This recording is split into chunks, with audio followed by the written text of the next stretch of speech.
Don't forget to record. Yeah, I'm starting already. What do you do, Chaim, in the summer? I go to camp. Which one? Machane Chaim. Who heads that? Rabbi Perry. Oh, right. He used to do the one in the JCC, right? Kulanu. He was gonna do it this year, but then it didn't work out because of coronavirus. So Right. he made his own camp. How many kids are in the camp? I'm not sure. You guys wear masks? Nope. No? You keep distance from each other?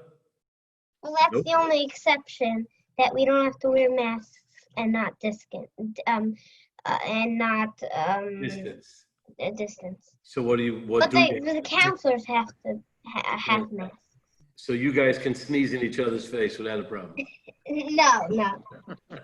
Share each other's food. So they can cough, not sneeze. Okay. Chaim, it's good to be here. Make sure you send your father my warm regards, okay? Okay. It's so nice that you come every night. I realized yesterday. I said, who's Chaim Zuckerberg? Then it hit me. Just right now. You guys abandoned. You moved too far away from us. But it's good to see you. The Zoom has advantages, you see. The Zoom, even the people who live far away are close. I'm waiting just a minute till we start at 8 o'clock. And then I'm going to mute everyone. Till then, everyone can say whatever they want and forever hold your peace. And the Meths are here. Hello. And the Fellners are here. And the Weckers and the Chapmans. Yeah. Hello. And there's the Kates. Whoa, look who's there. What's his name again? Shalom Chaim. Dovey. Oh, Shalom Chaim. There's Shalom Chaim. And what's his? Dovey. Dovey. Hi, Dovey. Dovey, Kates, and Shalom Chaim. What are you doing, Shalom Chaim, in the summer? He's talking to Trouble. TV. Okay. I'm gonna put everyone on mute because we're gonna start soon. Something interesting to share with everybody today, hopefully every day, but something interesting. Continue on I forgot to remind everyone to join the Chizuk. You see, without reminders, people don't show up. Let me give it a quick reminder. We'll just send out a little the magic genie that goes into everyone's lamp. Join the Chizuk now. Join us now. Join us for Chizuk. Chizuk now. Okay. Let me just give them the Chizuk number. There we go. No, here it is. Copy. Whoops. No. I'm doing it again. I botched it. I did it. I botched it again. Okay, let's see. Let me just do that one more time. Am I still here? Yeah. Sorry, everybody. Copy. Let's see if this goes here. Okay. 416. Okay. Anyway, we're continuing on the laws of Noah's Dvar. So today we have a new Eitzah. In the pamphlet, they write the following Eitzah. Good to see everybody. Eitzah 3. One of the reasons why a person may say nasty things to another person is that he looks down at that person because he focuses on the one bad or wrong thing that person did to him. We sometimes magnify the problem that the person has and forget about all the positive that he has. If one would see this person as having tens and hundreds of milas, or just one or a few chesronis, things that are bad, he would not want to hurt such a precious person's feelings. We judge people just by the one little thing bad that they did. We forget everything else. And he brings an amazing shot he quotes it here from Davram. It's the brother of the Gra. I think Davram was the son of the Gra. But at any rate, and I saw the name of Chaim Volozhin, but it goes back to the Gra at some point. I saw this quote in many different places. And it goes like this. It's a pasuk in Mishlei. It says, Kamayim panim upon him, kain lev adam la'adam. Just like one's face is opposite another in water, so too is one's person's heart to another. So he says like this. He points out the following. The Vilna Gaon, or Chaim Volozhin, or Avram, the son or the brother of the Vilna Gaon, says as follows. It's an interesting observation. When a person is standing facing his friend, when you're facing your friend, his right is on the same side as his friend's left. My right hand, when I'm facing someone else, is opposite your left hand, okay? And his left hand, my left hand, is opposite, is on the same side as my friend's right hand. So in other words, my right hand is opposite your left. My left hand is opposite your right. So he says like this. However, when you look at yourself in the mirror, it doesn't work that way. Your right hand is opposite your right hand because it reflects opposite. It's not turned around. You imagine it, yeah, but really, if you have only 4 fingers on one hand and 5 on the other, and you put your hand in the mirror, the guy in front of you on what appears to be his left hand is your right hand. It's only had the 4 fingers because it reflects directly opposite it. So when you look at yourself, what your right is opposite your right, and your left opposite your left. What does that mean? When a person looks at his own reflection, his right is reflected on his right, and his left is reflected on his left.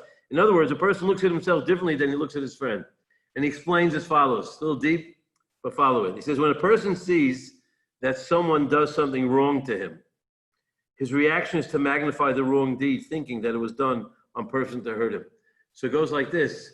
So in other words, when left represents weakness and right represents strength, my right is usually opposite your left.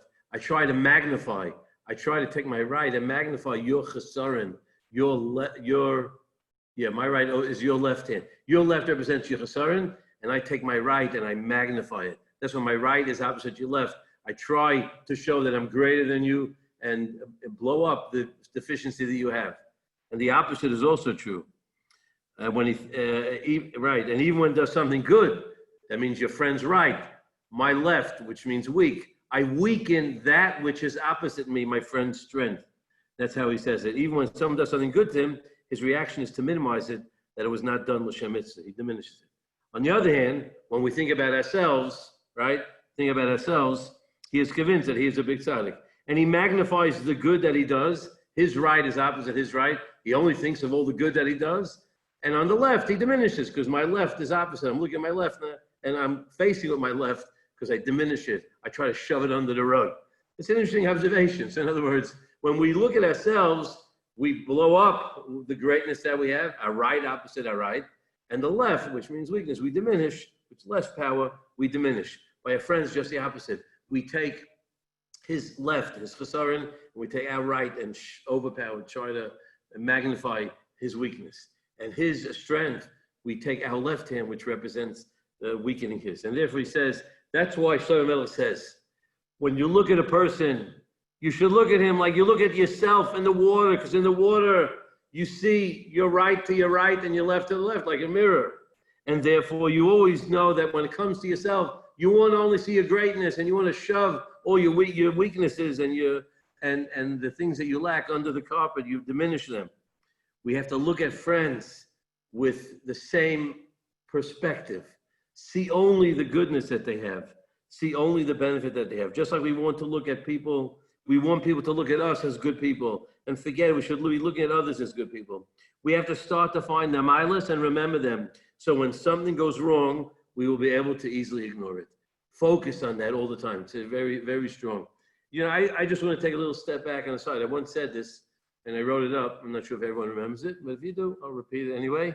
And probably not. And I'm just going to share with you a beautiful idea that I realized, and it's all a similar idea. You know, a person, in truth, never, ever in his life sees who he is for real. Think about it. I said, when you look in the mirror, you really don't see how others perceive you. Because like we just said, your right is to the right, your left is to the left. So you don't really see how others see you. Everyone sees you when they see opposite you, they see their right opposite your left and their left opposite your right. And they see, you in a different perspective. When you look at yourself in the mirror, if you have a blemish on your left side, the guy opposite you, when you look at yourself in the mirror, your blemish is going to be on that guy looking at you left on his right side. Because when he's facing you, it's like if someone on his right side. But it's not true. You have it on the left, not on the right. So you never really ever get it. You can never ever. You can look. So if you look, let's say you look on a computer screen. That's not anything anyway. That's not real. A mirror is the closest thing to real because it's a reflection. This is not a reflection. This is a bunch of pixels and images, or even on a camera. It's just chemicals that mimic what you look like that make it look like you, so you get an idea, but in a sense, that's not really you. It's a bunch of images that, so you get a picture of what it is, but you don't really see yourself. And I once said, what I wanted to say is a little more than what they say in the name of the Gaon. I'm contending with the Vilna Gaon. But the truth is, a person can never really look at himself. And I once said, because Reb Chaim Volozhin says, it goes back to this, his children wrote in Hakdama to Nefesh Chaim, that he was wont of saying, he used to say, his son wrote, that he regularly rebuked him, Reb Chaim Volozhin, the primary Talmud of the Gaon, because he saw that he did not participate in the pain of others.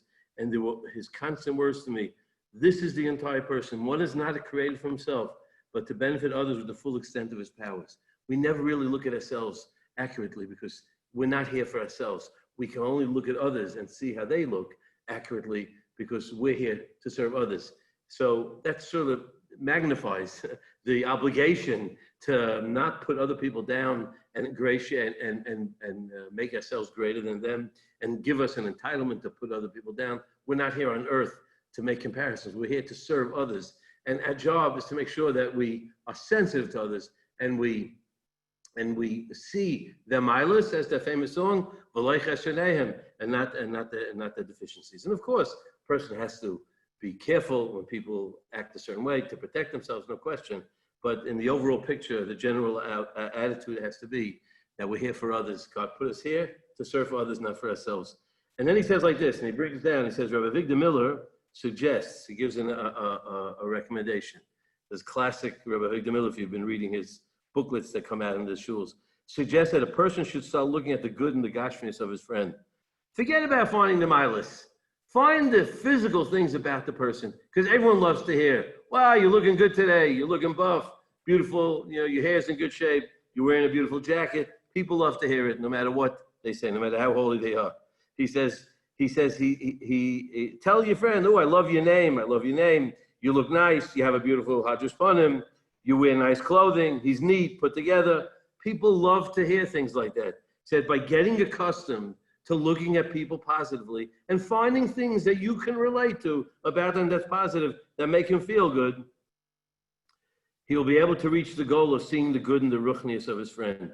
He has midas tavis, he does chesed, he davens properly, he learns. Once you get into the habit, and sometimes not as easy to start seeing his ruchnius, but it's easy to see the things that are nice about him. And he says sometimes when we have a friend who is not quite nice to other people, we may have an opportunity to change his life. If we remain friendly because we see the good in him and we act nice to him, we may one day inspire him to follow in our ways, no question. If we do it in the right way, we can explain to him what he's doing to his life by hurting others. Okay. Then he brings an example, and this is for the kids among us, and I don't know how many kids there are, or the adults who feel like kids, whoever we are, but he brings an example. Again, remember, this pamphlet was written for campers. So he writes, and I think we're all guilty of it. We can all go back to that time in our life when we reacted this way to our parents. Your mother is wearing a piece of clothing or jewelry which you think makes her look old-fashioned, or it looks weird. Telling her, oh, you look so weird, Mom. It's out of style. You're so old-fashioned, or you're from the olden days, is I know Dvar. And he says, think, my mother is the best person around. She has done and continues to do so much for me. She's always thinking about me, making sure I have everything I need and want, going to work to have money to support me, making supper, doing laundry, etc. I'm going to control myself and not say something that will hurt her. Think of a new mila of your parents each day. And then he brings finally a story here, a beautiful story about Reb Chaim Pinchas Scheinberg, a remarkable story. And he says like this, he says, one of Reb Chaim Pinchas Scheinberg, Talmidim, was sick with hepatitis. And the wife of the younger man that he was his Talmud went to speak to Rosh Yeshiva. Although her husband's illness was taking its toll on her, the woman came to discuss another pressing issue. One of her 9 children, small family, there was one child who she loved less than the others. The child was struggling in his Yiddishkeit, and it caused his parents tremendous heartache. Whenever his mother looked at him, she felt only frustration and pain. Rosh Scheinberg listened closely and informed the concerned mother that he would be visiting her husband later that night, as was his custom to visit his Talmidim when they were sick. It's a famous story. Rabbi Akiva went. It says Rabbi Akiva went to visit one of his Talmidim who was sick, and he saw that it was dirty, it wasn't neat. And the guy said, you revived me, you gave me back my life, famous Gemara. At any rate, so he was Mekayim, like Rabbi Akiva went to his Talmidim. That evening, He assured her that he would help her with the other problem as well when he came to the house. That evening, Rav Scheinberg was welcomed into the house. He was greeted by 9 children dressed in their Shabbos finest in honor of the great Rav who was coming to visit the Rosh Hashiva. Immediately, Rav Scheinberg spotted it didn't take much talent to see which was a struggling child, whose eyes were downcast as he avoided the Rosh Hashiva's gaze. When he finally looked up, Rav Scheinberg smiled at him with a big smile and very warmly, and he commented.